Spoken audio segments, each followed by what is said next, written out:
So, some moments in the NBA feel like the end of a chapter, and others, well, they feel like the start of something entirely new. For the Los Angeles Lakers, this season might be a little bit of both. LeBron James is 40 years old, so it's almost time for him to exit ship. But nonetheless, he's managing to still be effective by playing chess in a league full of checkers. This here is something that aids in helping the Lakers when it comes to another player they can go to, but this upcoming season will definitely be something different. Because for the first time in a long time, LeBron isn't the only one holding the pen, and the team isn't looking for him to be their sole leader or the one that calls the shots. The one who is steering the ship now is Luka Dončić. And with LeBron maybe being done this year, the Lakers making a couple key moves to help out the stars, and Luka still having revenge on his mind after being traded from Dallas, this year won't just be a subpar regular season and playoff run. As if the pieces truly work together like they think, this could be the start of something special. Like seriously, when you have a 26-year-old who can carry a heavy load and is committed to building a strong legacy, this is when you know you're in for a ride. It's long three-pointer, that's good. And you can hear the roar. That right there isn't just a Luka highlight. This is showing you that he is the blueprint.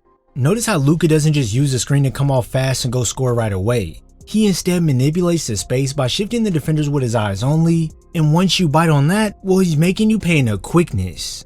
Since coming into the league, we've seen Doncic be this guy who controls the offense and can shape an entire team's identity. And this upcoming season will be a test if he can rise to the occasion under extremely bright lights. Before getting a Hall of Fame level player in Doncic, for the past half decade, the Lakers lived and died by LeBron James and Anthony Davis, and then depended on role players to fit the mold. Some will say Austin Reeves is the best third option in the NBA, so he also added in a ton of value next to these two, but something was still missing. So instead of waiting for the offseason, they improved this team early by making a massive trade by sending AD to the Mavericks for Luka Dončić.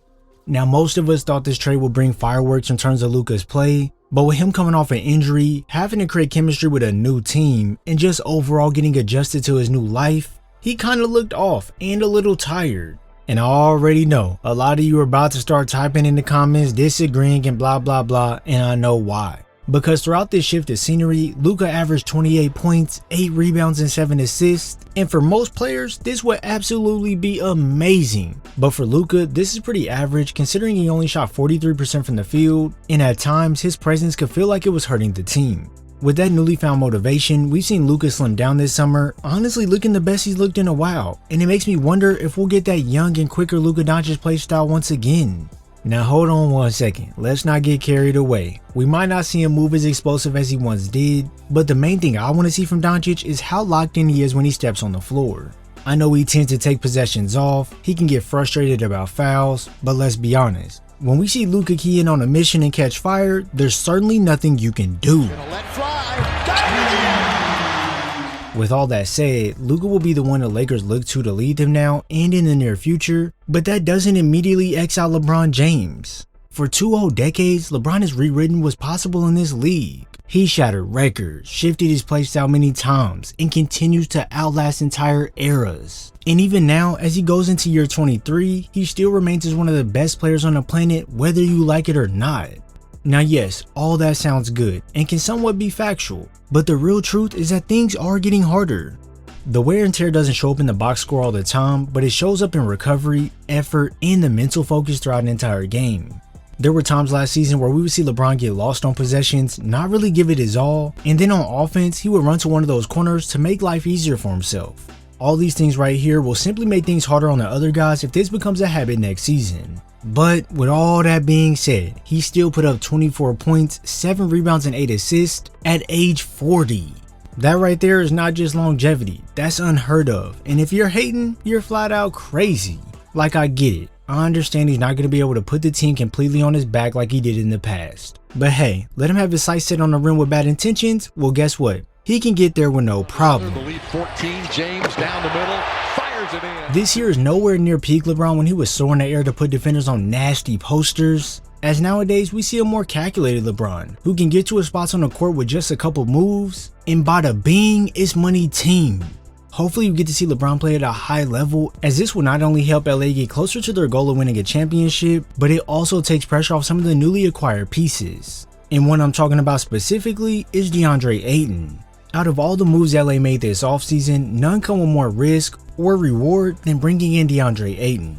For years, and I mean years, Ayton has existed in basketball purgatory. Like for real, he's good enough to produce, clearly has the talent to be a star, but he's never been able to silence the doubters, and maybe that's for a valid reason. He wasn't the leader Phoenix wanted, he wasn't the savior Portland needed, and honestly, he wasn't fully bought in. But maybe, just maybe, he was exactly what LA was missing. When looking at a paper, Ayton is only 26 years old, he's averaged a double-double every year of his career, he has finals experience, playoff reps, and most importantly, he fits what the Lakers need. When you put a big next to Luka and LeBron, they automatically look like high-level players due to how well these two can create good looks on the floor. LeBron looking up top, Jackson Hayes. I mean, look at Jackson Hayes. Luka made him look like a freak of nature with those athletic alley-oops that would get Crypto Arena rocking. Driving, puts it up, instead it's a line. So when you take what Luka can provide with his playmaking, pair it with Ayton, who should have a newfound motivation playing with such stars, the sky is truly the limit with this two-man connection. Now these three could be looked at as the big three of this team, or you could go ahead and throw in Austin Reeves in that mix if that's who you rather prefer. But the thing is, when you look at this team, it's not like they have a ton of depth when it comes to other guys who can simply go get a bucket when asked, or players who can manage the offense when Luka or LeBron is out. Sure, you have Austin Reeves who can lead a unit and put the team on his back when needed, but you're gonna need other players who can play their role at a solid level. Marcus Smart was brought in strictly for defense, but hopefully he can add in on the offensive end without taking away too much. Jake LaRavia was picked up to be a dependable floor spacer. And hey, Bronny James might be someone who can hit the floor and be a spark defensively. As much as this team is exciting, has big names, and can produce in big moments, the Western Conference is truly no joke. And if they want to make a deep playoff push or potentially get to the finals, it certainly won't be easy. In the comments below, let's talk about the good with this team, the things they need to improve, and what we can expect them to do next year. As always, if you enjoyed this video, make sure you subscribe and turn on post notifications so you're first to know when I upload. I thank you all for your support, and I'll see you in the next video.